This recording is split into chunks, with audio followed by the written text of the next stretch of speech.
Shalom, jemaat Daat, kita jumpa lagi. Sebelum saya sampaikan firman Tuhan, mari kita sama-sama berdoa. Bapa, di dalam nama Tuhan Yesus kami mengucap syukur buat kebaikan yang Bapa berikan kepada setiap kami. Kiranya Engkau mengurapi, Engkau sendiri Tuhan juga yang menduduki setiap hati kami, sehingga firman yang disampaikan tidak berlalu dengan sia-sia, tapi firman-Mu tertanam dalam di dalam kehidupan kami. Dan kami tidak hanya menjadi pendengar, tetapi kami menjadi pelaku firman di dalamnya. Kami datang bersama-sama dengan Engkau yang Roh Kudus. Kiranya Kau lingkupi setiap kami, jamah setiap kami, kuasai setiap kami. Di dalam nama Tuhan Yesus, sehingga kami benar-benar menjadi orang yang menang di dalam Engkau. Terpujilah nama-Mu dari kekal dan sampai selama-lamanya. Hanya di dalam nama Tuhan Yesus Kristus yang diberkati Tuhan, katakan amin. Shalom. Saya akan sampaikan firman Tuhan pada malam hari ini dengan tema yang Kau minta itu adalah sukar, tetapi jika engkau dapat melihat, ya. Saudaraku yang dikasihi Tuhan, untuk mendapatkan mujizat diperlukan ketaatan, yaitu hati yang selalu terarah kepada Tuhan. Apapun tantangannya diperlukan kesehatian dengan Tuhan, fokus dan yang membawa kehidupan iman untuk mempercayai Tuhan di atas segalanya. Mari kita baca di dalam 2 Raja-Raja 2 ayat yang ke-10 sampai dengan ayat yang ke-11. 2 Raja-Raja 2 ayat 10 sampai dengan yang ke-11. Berkatalah Elia, yang kau minta itu adalah sukar, tetapi jika engkau dapat melihat, aku terangkat daripadamu, akan terjadi kepadamu seperti yang demikian. Dan jika tidak akan terjadi. Sedang mereka berjalan terus sambil berkata-kata, tiba-tiba datanglah kereta berapi dengan kuda berapi, memisahkan keduanya, lalu naiklah Elia ke surga dalam angin badai. Saudaraku yang dikasihi Tuhan, firman yang sudah saya bacakan tadi itu dilatar belakangi di ayat yang ke-9, begini bunyinya. Dan sesudah mereka sampai di seberang, berkatalah Elia kepada Elisa, mintalah apa yang hendak kulakukan kepadamu sebelum aku terangkat daripadamu. Jawab Elisa kepada Elia, biarlah aku mendapatkan 2 bagian daripada rohmu. Saudaraku yang dikasihi Tuhan, di sini dikatakan jikalau kamu dapat melihat. Kata melihat dalam bahasa aslinya yaitu ra'ah, yang dalam bahasa Inggrisnya yaitu behold, terus menerus melihat, jeli. Di dalam melihat itu dikatakan secara detail, ya saudara. Melihat di dalam bahasa Inggris itu banyak, ya. To see artinya melihat, look at melihat, perceive melihat, to look at untuk melihat, see melihat, ya saudara. Jadi banyak, tapi yang dimaksud daripada 2 Raja-Raja 2 ayat yang ke-10 tadi, jikalau engkau dapat melihat. Jadi kata melihat di sini di dalam bahasa aslinya yaitu ra'ah, yang artinya yaitu behold, beholding, saudara. Di mana kita itu melihat bukan hanya sekedar melihat, tetapi sungguh-sungguh mata hati kita terarah kepada Tuhan, saudara, ya. Saya berikan contoh, ya. Kalau kita bisa melihat konsisten, maka kita akan menikmati, dalam arti menerima kasih Tuhan, yaitu janji-janji Tuhan, di mana kita bisa menerima sebuah keajaiban-keajaiban dari Tuhan. Tetapi kalau kita tidak bisa melihat dengan baik, yang kita dapatkan yaitu sebuah kesedihan-kesedihan. Contoh di dalam Kejadian 21 ayat yang ke-19 dikatakan begini. Lalu Allah membuka mata Hagar sehingga ia melihat sebuah sumur. Ia pergi mengisi kirbatnya dengan air, kemudian diberinya anak itu minum. Ayat yang di atas baru saja saya baca, yaitu di latar belakangi, yaitu saudara, tentang pengusiran Hagar dan Ismail, itu ada di dalam Kisah, yaitu Kejadian 21 ayat 14 sampai dengan 16. Begini bunyi firman Tuhan. Keesokan harinya pagi-pagi, Abram mengambil roti serta sekirbat air dan memberikannya kepada Hagar. Ia meletakkan itu beserta anaknya di atas bahu Hagar. Kemudian disuruhnyalah perempuan itu pergi.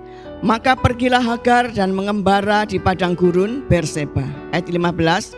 Ketika air yang dikirbat itu habis, dibuangnyalah anak itu ke bawah semak-semak. Ayat 16. Dan ia duduk agak jauh, kira-kira sepemanah jauhnya, sebab katanya, tidak tahan aku melihat anak itu mati. Sedang ia duduk di situ, menangislah ia, yaitu Hagar, dengan suara yang nyaring. Saudaraku yang dikasihi Tuhan, tadi di ayat 19 dikatakan bahwa setelah Tuhan membuka mata Hagar, di situ di dekat Hagar itu ada air. Tetapi kenapa Hagar tidak bisa melihat bahwa di dekatnya ada air, saudara? Dijelaskan di sini di ayat 14 sampai dengan ayat 16 bahwa Hagar ini karena kehabisan air, dia itu menangis, dia itu sungguh sedih hatinya.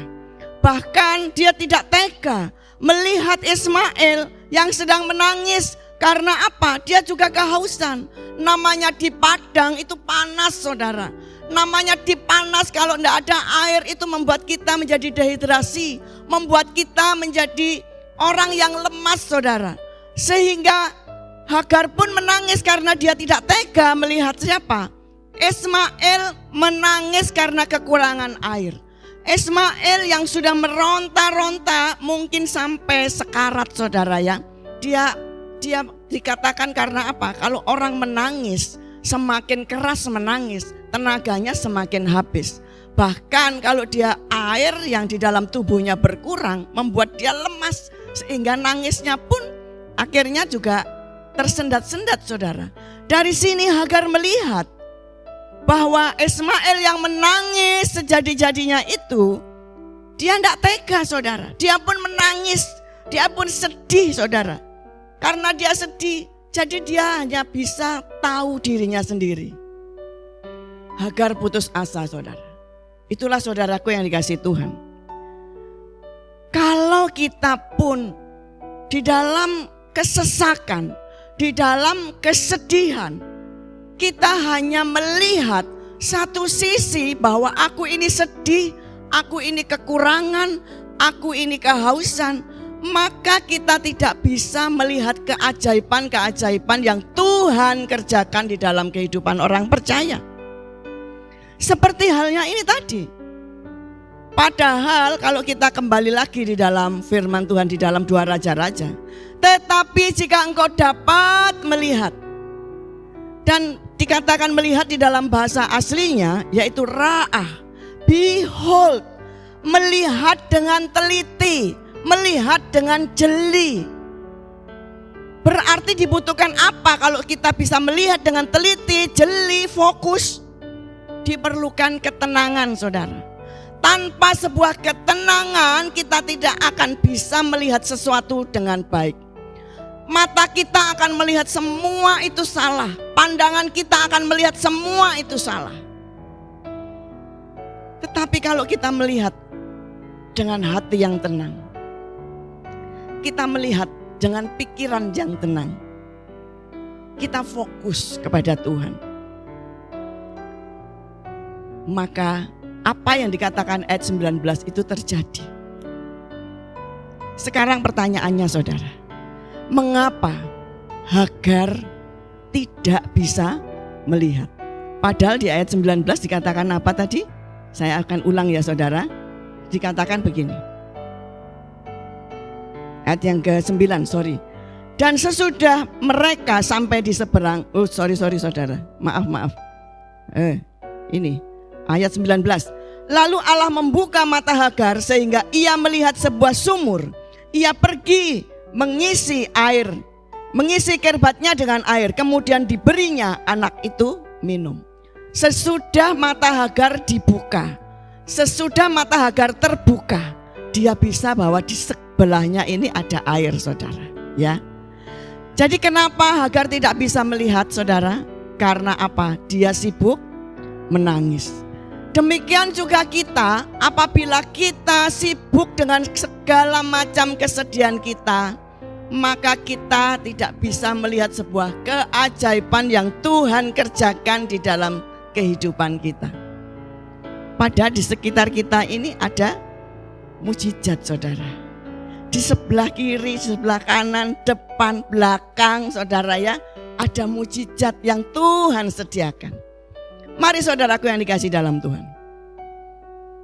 apabila menghadapi permasalahan, apabila menghadapi sebuah persoalan, jangan sekali-kali kita hanya terkungkung pikiran dan hati kita pada satu tempat. Tetapi mari kita membuka pikiran kita, kita mulai mencari Tuhan dengan sungguh-sungguh. Kita duduk di kaki Tuhan, kita tenang di kaki Tuhan, kita arahkan mata hati kita kepada Tuhan. Saya percaya Tuhan akan membuka semua yang Tuhan sudah sediakan kepada kita. Karena apa? Di dalam 1 Korintus 2 ayat yang 9, mata kita enggak melihat, pikiran kita enggak pernah berpikir segitu, hati kita pun juga enggak ngerti, tapi Tuhan sudah sediakan. Biarlah itu semua terjadi di dalam kehidupan saudara dan saya. Amin, saudara. Dan yang kedua, saudara, ya, contoh yang kedua, perikopnya yaitu Yesus berjalan di atas air. Ada di dalam Matius 14 ayat yang ke-26. Ketika murid-muridnya melihat dia berjalan di atas air, mereka terkejut dan berseru, "Itu hantu!" Lalu berteriak-teriak karena takut. Latar belakang daripada ayat yang sudah saya bacakan, yaitu di ayat 25 dan 24, dikatakan begini, kira-kira jam 3 malam datanglah Yesus kepada mereka berjalan di atas air. Ayat 24. Perahu murid-murid sudah berada beberapa mil jauhnya dari pantai dan diombang-ambingkan gelombang karena angin sakal. Saudaraku tahu, menurut cerita Alkitab, di dalam perjanjian baru Yesus adalah pembuat mujizat. Tetapi kenapa para murid di sini melihat bahwa itu hantu, bukan Tuhan Yesus? Karena para murid ini mempunyai sebuah ketakutan di mana perahu yang ditumpanginya itu diombang-ambingkan angin. Sehingga apa? Dia takut tenggelam, saudara. Padahal kalau kita melihat di ayat-ayat sebelumnya, Tuhan Yesus itu berkata kepada para murid untuk menyeberang terlebih dahulu supaya dia itu nyaman. Tuhan Yesus naik ke bukit untuk berdoa. Orang yang tidak mempertaruhkan jiwanya di hadapan Tuhan, tidak menaruh hidupnya sungguh-sungguh di hadapan Tuhan, mengalami badai, dia takut, saudara. Padahal kita tahu kalau Tuhan Yesus itu sang pembuat mujizat. Para murid ini mengikuti Yesus sudah lama. Kalau mengikuti sudah lama berarti dia ngerti. Kalau Tuhan Yesus mempersilahkan kamu pergi dulu, berarti ada sesuatu yang akan Tuhan Yesus kerjakan. Inilah saudaraku yang dikasihi Tuhan. Itu pun juga terjadi di dalam kehidupan kita. Kita tidak membawa Yesus di dalam hati kita. Dikatakan Yesus itu apa? Immanuel. Yesus ada di dalam kita. Mengapa kita kadang-kadang takut? Mengapa kadang-kadang kita cemas? Karena kita kalau dihadapkan dengan masalah, kita ribut dengan masalah kita sendiri. Kita tidak menempatkan Yesus di atas segalanya.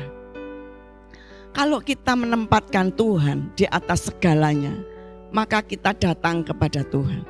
Kita berserah kepada Tuhan. Kita mengucap syukur bahwa segala sesuatu itu baik.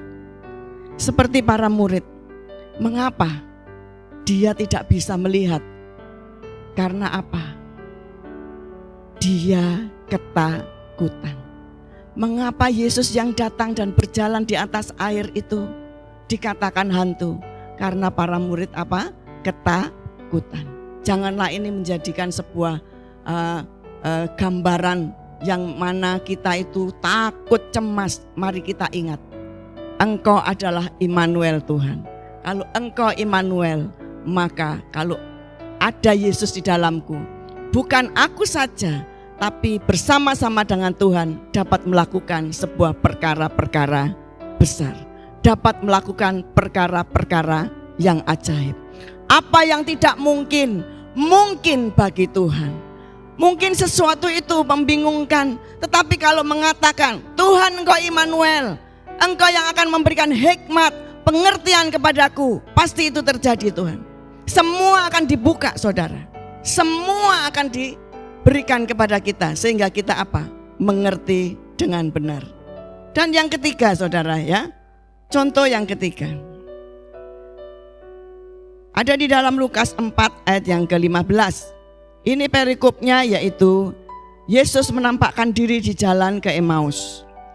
Ayat yang ke-15, ketika mereka sedang bercakap-cakap dan bertukar pikiran, datanglah Yesus sendiri mendekati mereka lalu berjalan bersama-sama dengan mereka.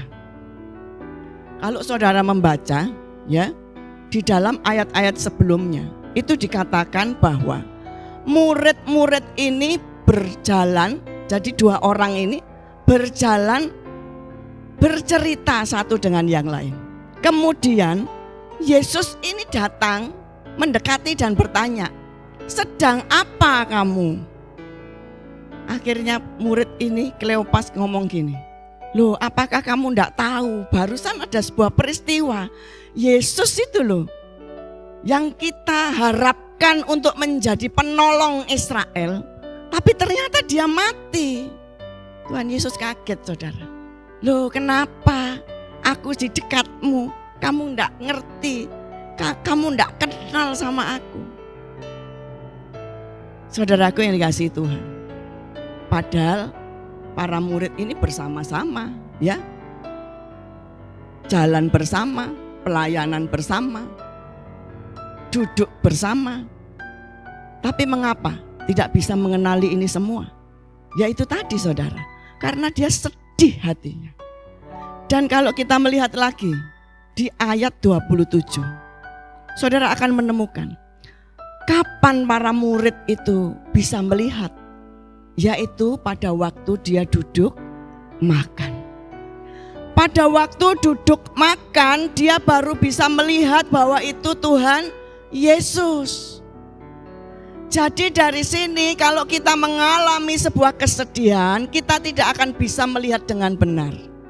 Kita punya pandangan yang keliru, kita punya pandangan yang salah saudara.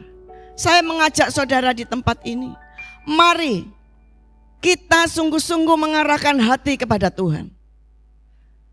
Saya kembali ke Elia Elisa saudara. Elia memberikan sebuah tawaran kepada Elisa. Apa yang kau minta daripadaku? Elisa mengatakan, aku minta 2/3 bagian daripada rohmu. Elia bilang, yang kau minta itu sukar. Tapi kalau engkau bisa melihat aku terangkat ke surga, maka apa yang kamu inginkan itu terjadi saudara ya. Di ayat yang ke-11, mari kita menginjak ke ayat yang ke-11 ya saudara ya. Setelah mereka berjalan bersama-sama ya saudara, sebentar, di ayat yang ke-11. Pada waktu Elia dan Elisa berjalan bersama-sama, mereka ini saya percaya Elisa tidak meninggalkan, dalam arti itu pandangan sekejap pun kepada Elia saudara. Mengapa begitu saudara? Karena apa? Dia tidak mau kehilangan kesempatan. Karena dia tidak mau kehilangan kesempatan, jadi dia sungguh-sungguh mengikuti. Memang di ayat yang ke-11 itu kelihatannya terjadi tiba-tiba. Tapi kalau kita renungkan itu tidak. Karena apa? Perjalanan mereka berdua ini mulai dari Gilgal, kemudian Betel, kemudian lagi Yeriko, kemudian lagi Yordan. Dia berhenti di Yordan, saudara. Berarti mengalami sebuah perjalanan yang panjang. Kalau mengalami sebuah perjalanan yang panjang, mungkin melewat lembah, mungkin lewat bukit, mungkin menyeberangi sungai, mungkin di situ juga ada banyak hewan-hewan buas. Tapi di sini Elisa dia tidak mau kehilangan sebuah pandangan. Dia mengikuti sungguh-sungguh Elia. Saudaraku, sama dengan kita dengan Tuhan ya. Kalau kita mau menerima sebuah keajaiban dan mujizat, kalau kita berdoa belum dapat jawaban, jangan sekali-kali kau tinggalkan doa itu.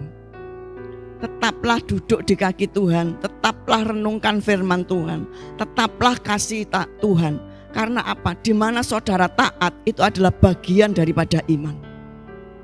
Iman itu membutuhkan sebuah ketaatan, sebuah kesetiaan, sebuah penundukan diri benar-benar kepada Tuhan. Melalui semuanya itu saya percaya sebuah keajaiban itu terjadi di kehidupan orang percaya. Elia dan Elisa, saudara, di mana Elia duduk mungkin ya di batu, Elisa itu di sampingnya, atau Elisa melihat sampai di mana ini dia terus iriki. Bahkan pada waktu perjalanan ketemu sama para nabi dikatakan, sebentar lagi Tuhanmu terangkat. Apa jawaban Elisa? Diam. Kita juga bisa melihat di sini, saudara. Saudara tahu ya, sebuah ilustrasi kucing. Kalau kucing itu menangkap mangsanya, saudara. Kalau saudara panggil pus, apakah kucing ini menoleh terus datang kepada saudara? Dia tidak menoleh, bahkan menoleh sebentar dia tetap kembali kepada sebuah posisi di mana dia akan menangkap mangsa tersebut. Setelah dia itu sungguh-sungguh terarah matanya dalam satu tujuan dan dia mendapatkan sesuatu yang dia mau, dia baru, kalau misalnya ada sesuatu baru dia bisa memalingkan. Begitupun terjadi di dalam kehidupan Elisa, saudara. Kalau kita melihat, apakah Elia ngomong, besok aku terangkat ya? Oh, jam 3 aku terangkat, jadi kamu siap-siap. Tidak ada, saudara. Jadi diperlukan sungguh-sungguh kesehatian antara Elia dan Elisa. Di mana kita pun kalau berdoa dibutuhkan kesehatian antara saudara dan Tuhan. Di mana kesehatian itu terjadi antara Elia dan Elisa, dan konsentrasi ini tetap fokus, maka di mana Elia terangkat ke surga, jubah daripada Elia jatuh diambil oleh Elisa. Bahkan ada para nabi mengatakan, roh daripada Elia hinggap di dalam dirimu. Itulah saudaraku dikasihi Tuhan. Mari saya mengajak saudara di tempat ini untuk kita benar-benar fokus, kasih Tuhan dengan sungguh-sungguh. Kalau saudara mengasihi dengan melihat dengan iman, apapun yang terjadi di dalam kehidupan kita, Tuhan yang sudah sediakan itu pasti terjadi. Seperti halnya Hagar tadi, saudara. Di sampingnya sudah ada air. Dia tidak bisa melihat karena apa? Dia sibuk menangis. Jangan sekali-kali kita fokus pada masalah, tapi fokuslah kepada Tuhan. Melalui fokus kepada Tuhan, keajaiban demi keajaiban yang Tuhan sediakan kepada kita, pasti itu akan kita bisa nikmati. Hasil-hasil daripada doa-doa orang percaya itu pasti terjadi. Saudaraku, dikatakan di dalam Yesaya 30 ayat 15, di mana tinggal tenang terletak kekuatanmu. Kalau kita tenang, kita fokus, ada kekuatan yang terus ada di dalam kehidupan kita untuk kita meraih masa depan yang gilang gemilang. Firman Tuhan katakan di dalam Yeremia 29 ayat 11, Tuhan tidak pernah merancang kelaparan, Tuhan tidak pernah merancang kecelakaan, Tuhan tidak pernah merancang sakit penyakit, tapi Tuhan merancang kebaikan dan hari depan penuh harapan. Oleh karena itu, belajarlah fokus, nikmati. Kalau belum terpenuhi, semua itu nikmati dan hormati caranya Tuhan, hormati jalan-jalannya Tuhan. Saya percaya apa yang Tuhan sudah sediakan itu akan saudara nikmati. Tahun 2022 dikatakan Tuhan tahun lawatan. Maka jangan sekali-kali hidup kita keluar dari jalur Tuhan. Tapi nantikanlah bahwa minyak yang ada di dalam saudara, yaitu hati saudara, ini ada minyak, itu terus dikembangkan, terus dikobarkan. Maka minyak ini akan menjadi berkat bagi bangsa-bangsa. Mari kita berdoa. Bapa, di dalam nama Tuhan Yesus, kami mengucap syukur buat kasih setia Tuhan. Terima kasih Bapa, firman-Mu kiranya Tuhan meteraikan di dalam setiap hati kami dan tertanam sehingga umat-Mu Tuhan, di mana menghadapi badai kehidupan, dia tidak terfokus kepada badai, tetapi dia tetap tenang, dia tetap fokus dan melihat Engkau. Melihat Engkau terus menerus, maka apa yang Tuhan janjikan melalui kebenaran firman-Mu, sekali-kali aku tidak akan pernah membiarkan dan meninggalkan, itu akan terjadi di dalam kehidupan setiap hati orang percaya. Terima kasih Bapa, Engkaulah Allah penyedia bagi kami. Engkaulah Jehovah Jireh, Engkaulah Jehovah Rafa, Engkaulah Jehovah Nisi. Kemenangan itu Tuhan ada pihak kami karena Engkaulah pembela kami. Hanya di dalam nama Tuhan Yesus Kristus yang diberkati Tuhan, katakan amin.